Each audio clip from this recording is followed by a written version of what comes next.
아시아나항공 214편 착륙 사고는 2013년 7월 6일 오전 11시 27분 한국 시각 7월 7일 오전 3시 27분 아시아나항공 소속 보잉 777-282 항공기가 대한민국 인천국제공항을 출발하여 미국 샌프란시스코 국제공항에 착륙하는 도중 28L 활주로 앞에 방파제 부분에 랜딩 기어가 부딪혀서 발생한 사고이다.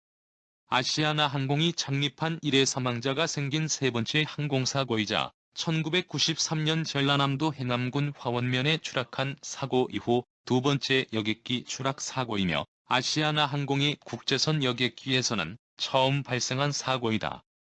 해당 보잉 777 기종은 2006년에 들여온 기종으로 이 사고는 보잉 777 기종에서 사망자가 생긴 첫 번째 사고이다. 당시 기내에는 291명의 승객과 16명의 승무원이 탑승하고 있었으며 승객은 국적별로 한국인 77명, 중국인 141명, 미국인 64명, 인도인 3명, 캐나다인 3명, 프랑스인 1명, 일본인 1명, 베트남인 1명이었다. 미국 소방당국은 이 사고로 3명이 사망했다고 밝혔으며 신원은 예멍위엔 16세, 왕린지아 17세, 리우 예핑 16세 등 중국인 여고생으로 밝혀졌다. 희생자 중 1명은 미국 검시관이 소방차에 치였음을 확인하였다. 중국인 승객이 많았던 이유는 중국에서 미국으로 가는 직항 항공편이 적고 항공편이 있더라도 홍콩을 제외하면 베이징과 상하이에만 개설되어 있기 때문에 베이징이나 상하이까지 이동해야 하기 때문이다. 그리고 여객 운임이 인천국제공항 경유, 환승시보다 상대적으로 비싸 인천국제공항을 통한 환승 수요가 많았기 때문이었으며 사고 여객기에 탑승한 중국인들 중 일부는 미국으로 탐방을 가기 위해 상하이에서 인천국제공항으로 들어와 아시아나항공 여객기로 환승한 승객들로 아시아나항공은 중국 노선이 상대적으로 많은 편이었다. 이 사고로 인해 해당 여객기는 기체 후미 부분이 파손되었으며 사고 발생 15분 뒤 동체 천장부 전기 전자 개통 회선에서 화재가 발생하여 기체가 전소되었다. 하지만 날개 쪽 연료 탱크로 불이 옮겨 붙지는 않아 추가적인 화재는 발생하지 않았다. 2013년 7월 6일 오전 11시 27분 아시아나항공 214편은 샌프란시스코 만에 튀어나온 방파제를 치면서 28L 활주로의 경계점에 못 미쳐 착륙한 이후로 샌프란시스코 국제공항에 충돌하였다. 후미 압력 벌크 헤드 뒤에 있는 엔진 하나와 꼬리 부분은 비행기로부터 떨어져 나갔다. 수직, 수평 안정장치는 경계점 이전의 활주로에 닿았으며 반면의 동체와 날개 나머지는 방파제로부터 2000피트 600m 정도의 활주로의 왼쪽 부분에 멈춰 있었다. 목격자는 비행기가 착륙하기 이전에 거대한 불덩이가 있었고 충격이 일어난 지 1분 후 동체로부터 나온 엄청나고 어두운 연기와 함께 두 번째 거대한 폭발이 있었다고 말했다. 비상 탈출 슬라이드는 비행기의 한쪽 면 앞쪽 두 개문에 펼쳐졌으며 이는 승객들을 피난시키는 데에 사용되었다. 또 다른 비행기 탑승자는 비행기가 급격하게 하강했으며 해수면도 제대로 보이지 않았다고 말하였다. 28L 활주로의 ILS와 항법 글라이드 패스는 사고 당시에 작동하지 않았다. 착륙은 일반적인 식의 착륙이었으며 당시 날씨는 맑았다. 추락 원인은 조종사의 과실이다. 처음 사고 발생 당시에 관계자는 테러 가능성은 제외되어 왔다고 밝혔다. 미국 CNN 방송 등은 아시아나항공 여객기가 착륙 5분 전에 관제탑과 교신하여 응급 차량 대기를 요청했다고 보도했다. 그러나 대한민국 국토교통부와 아시아나항공 측은 이 여객기가 비행 중 특이 상황이나 고장 메시지를 보내지 않았다고 반박했다.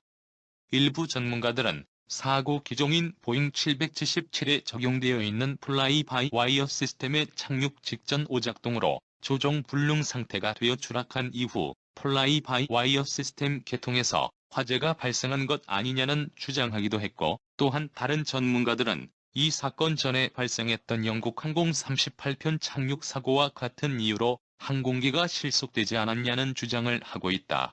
미국 연방교통안전위원회는 조사를 시작했고 조사원을 현장에 파견하였다.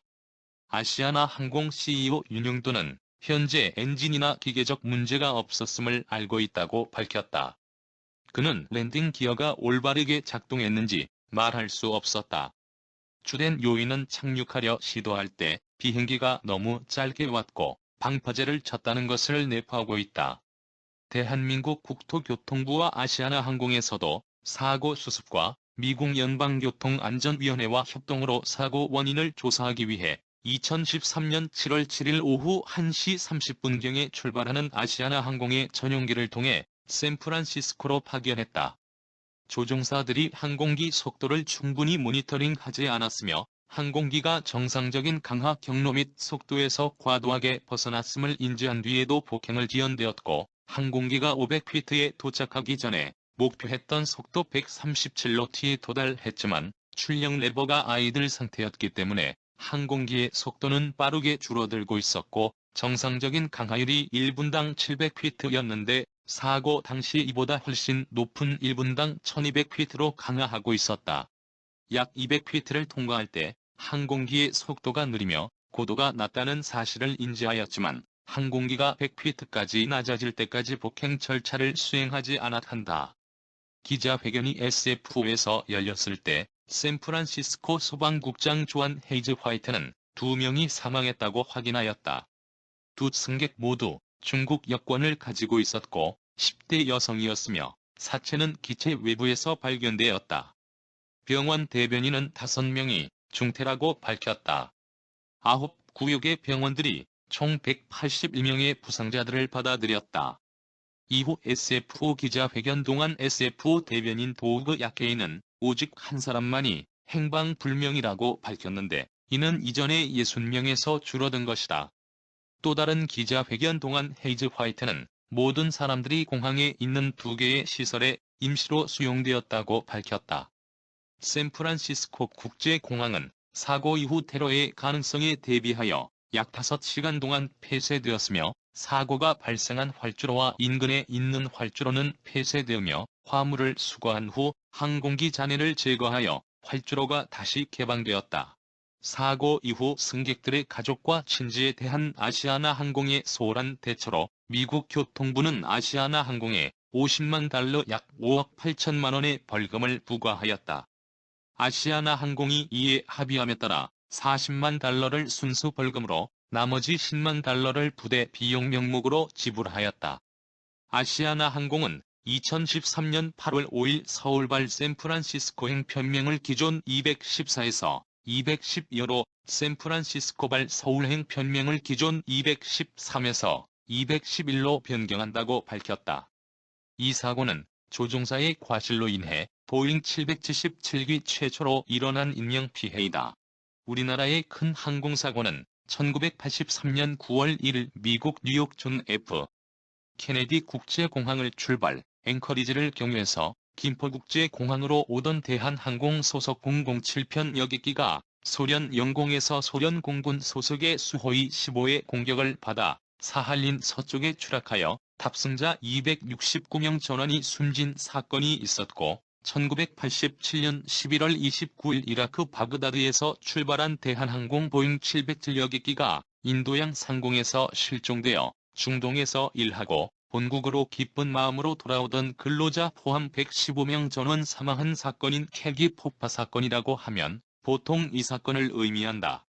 대한민국 정부는 북한 지령에 의한 공중 폭발로 결론을 지었으며 북한 정권 의지령을 받은 특수공작원 김승일, 김현희 2인조가 액체 시한 폭탄으로 비행기를 폭파했다고 하나 제13대 대통령 선고가 치러지기 불과 보름 전이었다. 이에 국가안전기획부는 대선을 앞두고 이 사건을 적극적으로 이용해 북풍몰이를 했고 나는 노태우를 대통령을 만들려는 전두환의 공작으로 보고 있다. 선거 하루 전인 12월 15일 오후 공작범 김현희를 김포공항으로 압송하고 이를 언론에 대대적으로 중계하는 등의 안보 선전을 했으며 이는 김영삼, 김대중의 단일화 무산과 함께 야권의 대선 패인 중 하나로 작용했고 공작은 성공하여 노태우가 대통령이 되었다. 그들은 적극적으로 구조 활동이나 수색을 하지 않았고 희생자 가족에게 왜곡하고 자기들이 꾸민 공작이어서 세월호와 같은 조치를 했다. 2019년에 들어 대구 MBC의 수중 탐사에서 858편으로 추정되는 동체가 확인되었다. 이종인 탐사단장과 취재진들은 이것이 858편의 동체라고 확신하고 있고 문재인 정부에서 인양하기로 했는데 코로나 때문에 어떻게 되는지 알 수가 없네요. 이재명 후보가 대통령이 되어 빨리 인양을 하고 원인 분석과 공작을 한 김계춘을 비롯하여 김현희 등을 지옥으로 보내야 한다. 전두환과 노태우는 벌써 지옥으로 갔다. 1993년 7월 26일 서울을 출발하여 목포공항에 착륙하려다가 전라남도 해남군 화원면 마산리의 어느 야산에 추락하여 탑승자 110명 중 68명이 사망하고 42명이 생존한 사고가 있었고 1997년 8월 6일 김포국제공항에서 출발한 대한항공 801편이 미국령 괌의 앤토니오 B. 원팻 국제공항에서 착륙 도중 추락하여 승객 237명과 승무원 17명을 합쳐 총 254명 중 228명이 사망한 사고들이 있다. 다시는 이런 사고들이 일어나지 않기를 기원해봅니다. 시청하여 주셔서 감사합니다.